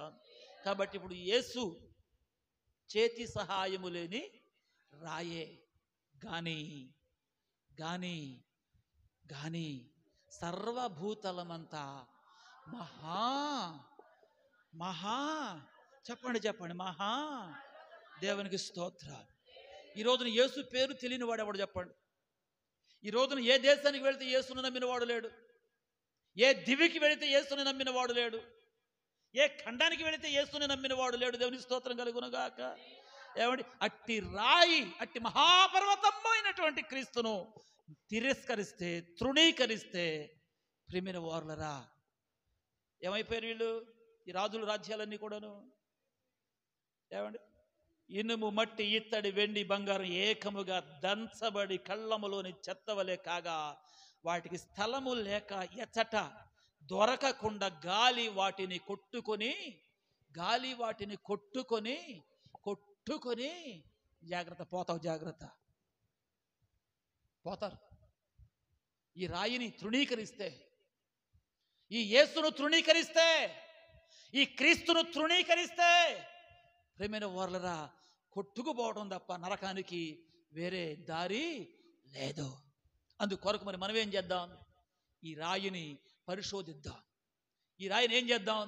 ఈ రాయిని అమూల్యమైన రాయిగా మన మనసులోనికి ఆహ్వానిద్దాం. ఏం చేద్దాం? ఈ రాయి బహుస్థిరమైన బలమైన రాయిగా ప్రియమైన వారురా మన కొరకు నిలిచి ఉండగా ఆ రాయి మీద కట్టబడదాం. ఈ రాయి సజీవమైన రాయి, సజీవమైన మందిరాలుగా మనమందరం కూడా కట్టబడడానికి ప్రియమైన వారురా మనం అప్పగించుకుందాం. దేవునికి స్తోత్రం. హల్లెలూయా, హల్లెలూయా. అందుకే యెహోషువ ఎదుట నేను నిలిపిన రాతిని తేరి చూడండి, తేరి చూడండి. చూసి మీరు ఈ రాతిని మీరు నిషేధించవద్దు, ఈ రాతిని మీరు తిరస్కరించవద్దు. చదవండి, పేతురు రాసిన మొదటి పత్రిక కింద మనం చదివాం 2వ అధ్యాయము. ప్రియమైన వారురా మరొకసారి నేను చదువుతున్నాను, జాగ్రత్తగా వినండి. ఎలా అనగా, ఇదిగో నేను ముఖ్యమును ఏర్పరచబడినది అమూల్యమునగు మూల రాతిని సీయోనులో స్థాపించుచున్నాను. ఆయన యందు విశ్వాసముంచువాడు, ఆయన యందు విశ్వాసముంచువాడు చెప్పండి, ఏ మాత్రమును సిగ్గు పడడు. కారణం, ఇల్లు కట్టువారు ఏ రాతిని నిషేధించిరో అదే మూలకు తలరాయి ఆయను. ఇల్లు కట్టువారు ఏ రాతిని నిషేధించిరో, కట్టేవారే నిషేధిస్తే ఎట్లా? కట్టడానికి ఉపయోగపడే ఏమండి మూలరాయినే తీసివేస్తే ఎట్లా? అందుచేత దేవుని పిల్లలారా, ఈ మధ్యాహ్న కాల సమయంలో దేవుని యొక్క వాక్యాన్ని వినుచున్న వారులారా, నీ జీవితంలో ఈ రాయికి ఇవ్వవలసిన ప్రాధాన్యతను ఇస్తూ ఉన్నావా? నీ విశ్వాస జీవితంలో, నీ పవిత్ర పరిశుద్ధమైన జీవితాన్ని కొనసాగింపజేసుకోవడంలో ఈ రాతి మీదే నీవు కట్టబడుతూ ఉన్నావా? దీని యందు విశ్వాసముంచువాడు ఏం పడడు? సిగ్గుపడడు. ఆయన యందు విశ్వాసముంచువాడు ఏమాత్రము సిగ్గుపడడు అన్నమాట లేఖనమందు వ్రాయబడి ఉన్నది. విశ్వసించుచున్న మీకు ఆయన ఏమై ఉండాలి? మీకు విశ్వసించుచున్న మీకు ఆయన ఏమై ఉండాలి? అవునా? నిజమేనా? ఆయన మీకు అమూల్యమైన వాడేనా? ఆయన మీకు బాగా ఇష్టమైన వాడేనా? ఆయననే మీరు బాగా ప్రేమించుతున్నారా? ఆయనకే మీ బ్రతుకులో ముఖ్యమైన ప్రాధాన్యత ఇస్తూ ఉన్నారా? చదవండి, వచ్చిన మరొకసారి అందరూ బిగ్గరగా స్పష్టంగా ఏమని? విశ్వసించుచున్న మీకు, 7వ వచనం, విశ్వసించుచున్న మీకు, చదవరే వాడు గట్టిగా విశ్వసించుచున్న మీకు ఆయన అమూల్యమైన వాడు. విశ్వసింపని వారికైతే, ఆగండి, విశ్వసించుచున్న మీకు ఆయన ఏమై ఉండాలి? ఇక అంతకు మించిన మూల్యం ఇంకా దేనికి మనము ఇవ్వడానికి లేదు.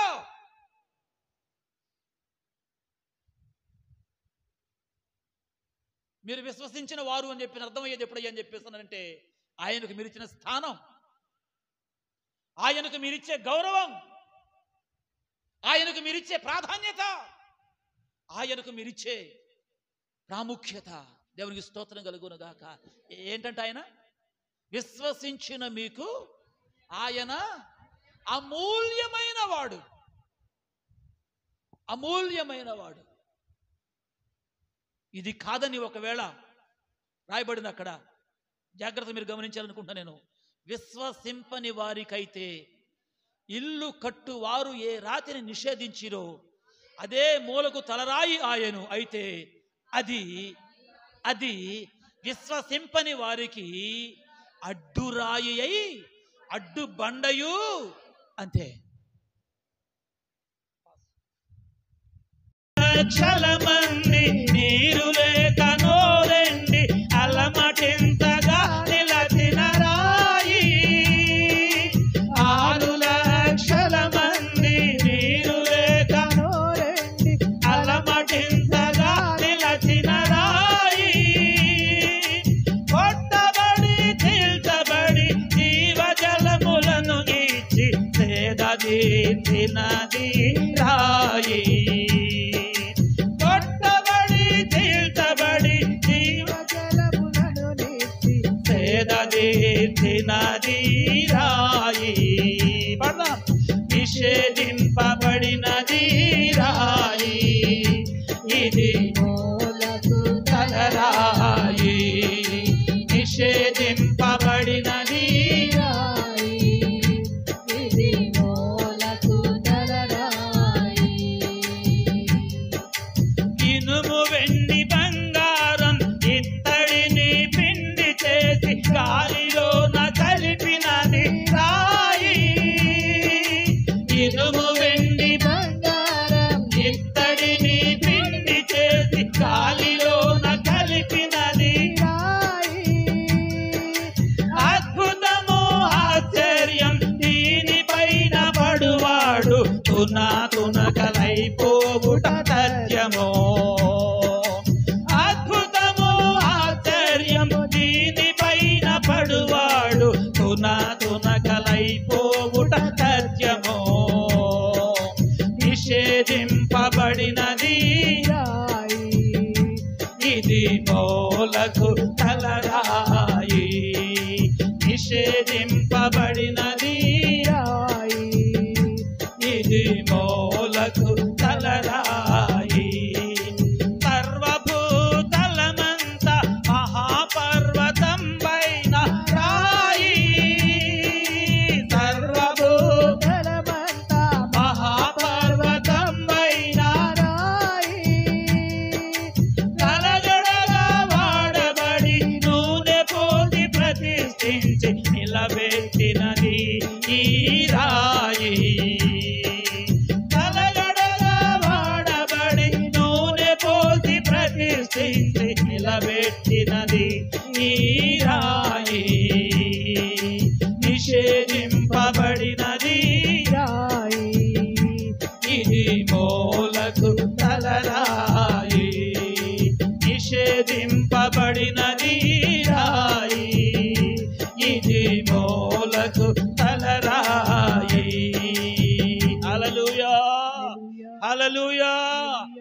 క్రీస్తునందు ప్రియ దేవుని బిడ్డలారా, ఈ మధ్యాహ్న కాల సమయంలో పరిశుద్ధాత్మ దేవుడు ఈ రాయిని, ఈ క్రీస్తును, ఈ బండైనటువంటి ఈ ప్రభువును విశ్వసించిన మనమందరము కూడా మన జీవితంలో ఆయనను ఒక అమూల్యమైన నిధిగా, అమూల్యమైన ఒక సంపదగా, అమూల్యమైన ఒక గనిగా, అమూల్యమైనటువంటి ఒక ఉన్నతమైన స్థానాన్ని ఆయనకు ఇచ్చిన వారంగా గనుక మనము మన జీవితంలో ఆయనను మన జీవితాలకు ఆపాదింపజేసుకోగలిగితే, మన జీవితంలోనికి ఆహ్వానించుకోగలిగితే, ఈ సర్వభూతలమంతా మహాపర్వతం పైన రాయి రేపొద్దున త్వరలో మనకు ప్రత్యక్షము కాబోతా ఉంది ఆయన రెండవ రాకడలో. దేవునికి స్తోత్రం కలుగునుగాక. అందరూ మోకరించండి, తలలు వంచండి, కళ్ళు మూసుకోనండి, ప్రార్థన చేసుకుందాం. అందరూ కూడా ప్రభు సన్నిధిలో కొద్ది నిమిషాలు తలలు వంచి కళ్ళు మూసుకొని ప్రార్థన చేసుకుందాం. ఇంతవరకు ఎన్నో శ్రేష్టమైన సంగతులు మనము విన్నాం. ఇల్లు కట్టువారు నిషేధించినటువంటి రాయే మూలకు తలరాయి, మూలకు తలరాయి. ఆ రాయిని తృణీకరిస్తే, ఆ రాయిని తిరస్కరిస్తే, ఆ రాయిని ప్రియమైన వారులరా విమర్శిస్తే, ఇదిగో శిరస్సు బంగారుమయమైన, రొమ్ము భుజములు వెండిమయమైన, ఉదరము తొడలు ఇత్తడిమయమైన బబులోను సామ్రాజ్యం, మాదియా పారసిక సామ్రాజ్యం, గ్రీకు సామ్రాజ్యం, రోమా సామ్రాజ్యం మొత్తం ప్రియమైన వారులరా అతలాకుతలం అయిపోయాయి. సామ్రాజ్యాలన్నీ కూలిపోయాయి, సామ్రాజ్యాలన్నీ పడిపోయాయి. రాజులు సహితము ప్రియమైన వారులరా లేకోకుండా పోయారు. అట్టి రాయిని జీవితానికి అమూల్యమైన వాడేనా? లేక నిర్లక్ష్యం చేస్తూ ఉన్నావా? అనాలోచనగా ఉంటూ ఉన్నావా? ధిక్కరిస్తూ ఉన్నావా? తిరస్కరిస్తూ ఉన్నావా? వద్దు బిడ్డ, వద్దు. అది నీకు క్షేమదాయకం కాదు. ఈ రాయిని మనం మనందరి జీవితాల్లో అమూల్యమైన రాయిగా స్వీకరిద్దాం. అందరూ ప్రార్థన చేసుకున్నాడు. కొద్దిసేపు పాస్టర్ గారు మన ప్రార్థనలో నడిపిస్తారు.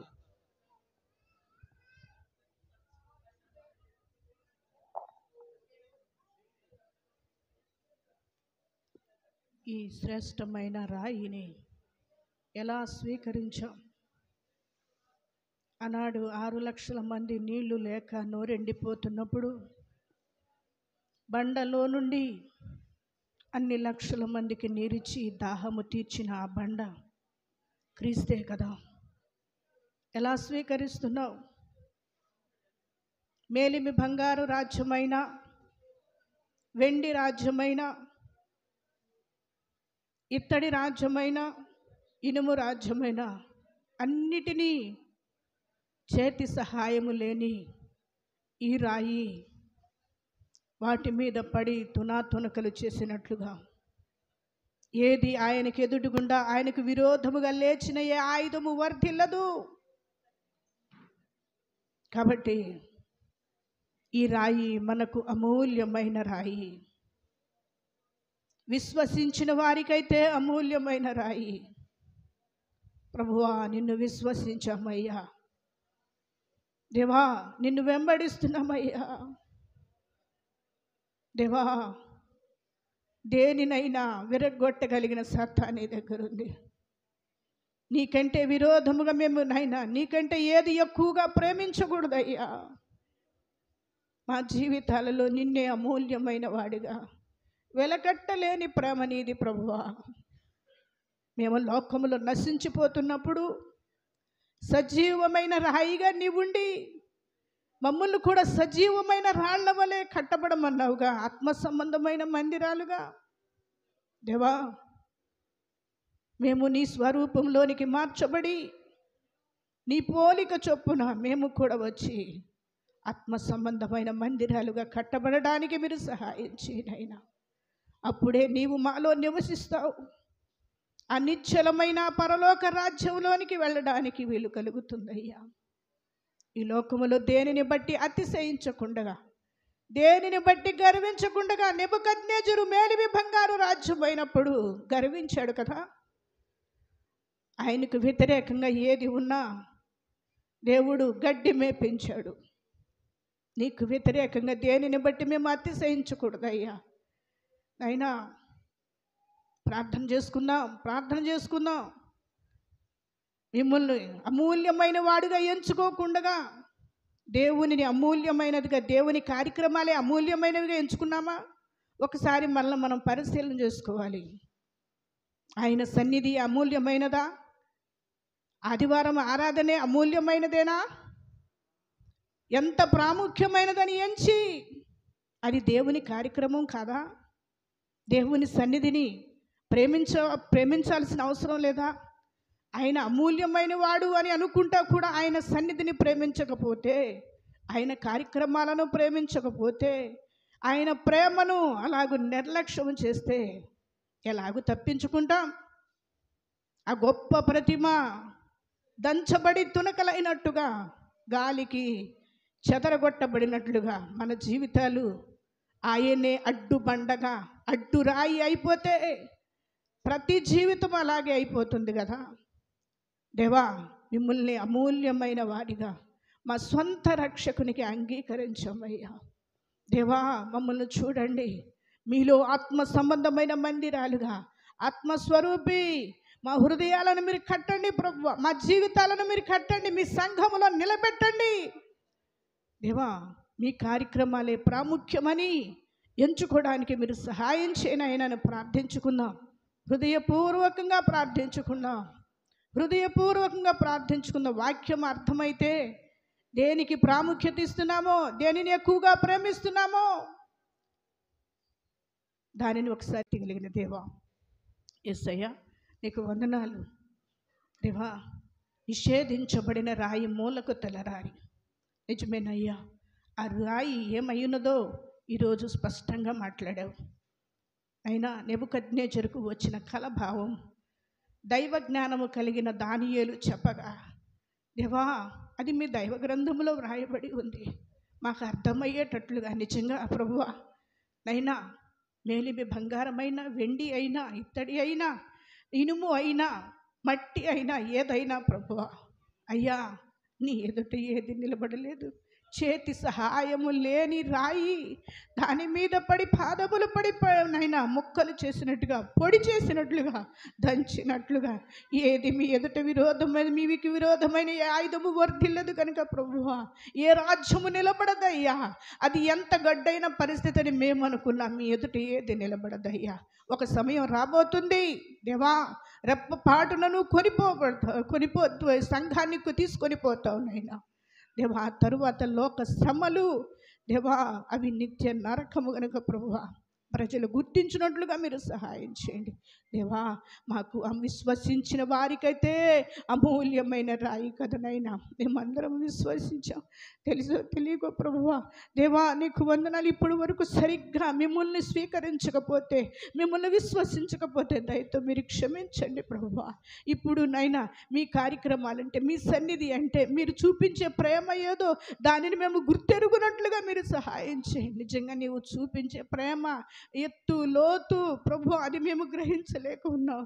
ఎంత పెద్దదో దేవా ఆ ప్రేమలో ప్రభు మమ్మల్ని అందరినీ మీరు రక్షించుకున్నారు, మీకు స్తోత్రాలు. మేము ఎల్లప్పుడూ దేవా మీ సన్నిధిని ప్రేమించినట్లుగా నైనా అక్షయమైన దాని కొరకే ప్రయాసపడినట్లుగా మీరు సహాయం చేయండి. నీ రక్తము చేత కడిగి పవిత్రపరుచుకున్న ఆ సంఘ బిడ్డలందరిని బట్టి నీకు స్తోత్రాలు. ఇంకా రక్షింపబడిన వారైతే మీరు రక్షించుకోండి ప్రభువా. ఈనాడే మిమ్మల్ని స్వంత రక్షకునికి అంగీకరించడానికి మీరు సహాయం చేయి. ఏది నిలబడదన్నావు మీ ఎదుట దేవా, నిలబడని దానికోసం ఇంకా ప్రయాస ఎందుకునైనా, ఇంకా కాలయాపన ఎందుకు చేస్తున్నామో ప్రభువా మీరు జ్ఞాపకం చేసుకో. ఆ బిడ్డలను కూడా మీరు రక్షించమని ప్రార్థిస్తున్నాం దేవా. మాకు అమూల్యమైన రాయిగానే, మాకు మార్గము చూపించే రాయిగానే మీరు ఉండాలి, కానీ అడ్డుగా ఉండే రాయిగా ఉండకూడదు ప్రభువా. మా పనులన్నిటికీ అడ్డు తగిలే వారిగా ఉండకూడదు ప్రభువా దేవా. నీవే మమ్మల్ని ప్రభువా నీ బలమైన హస్తాల క్రింద దాచి కేడముగా ఆశ్రయముగా ఉండి నడిపించి మీరు సహాయమును చేయమని, భద్రపరచమని తీసుకొచ్చిన ప్రతి వారిని మీ చేతులకు అప్పగించుకుంటే ఇది నా ఆశీర్వాదాలతో మమ్మల్ని అందరినీ నింపమని కోరుకుంటూ యేసు ప్రభు పరిశుద్ధ నామమున అడిగి వేడుకుంటున్నాము తండ్రి, ఆమేన్. మన పరమ తండ్రి దేవాది దేవుని దివ్యమైన దయ, మన రక్షకుడు ప్రభు యేసుక్రీస్తు వారి యొక్క అమూల్యమైన కృప, పరిశుద్ధాత్ముని యొక్క నిత్య సన్నిధి సహవాసం, ప్రభు సన్నిధిని ప్రేమించి సమకూడి వచ్చిన మనకు, మనవలై నాడు ప్రభుని ఆరాధిస్తున్న సకల లోక పరిశుద్ధులకు ప్రభు రాకడ వచ్చే వరకు సదాకాలం తండ్రి కుమార పరిశుద్ధాత్మ త్రియేక దేవుని సన్నిధి మన అందరినీ తోడయుండి నడిపించునుగాక. ఆమేన్. యేసు రక్తమే జై, శిలువ రక్తమే జై. ప్రభుయేసు నామానికి సంపూర్ణమైన విజయము కలుగునుగాక. ఆమేన్, ఆమేన్, ఆమేన్. హల్లెలూయా, హల్లెలూయా. స్తోత్రం. రైట్, అందరికీ వందనాలండి. ఆరాధన ముగించుకుంటున్నాం. కానుక ఎదురు ఉంటే సమర్పించి మన సెలవు తీసుకుందాం.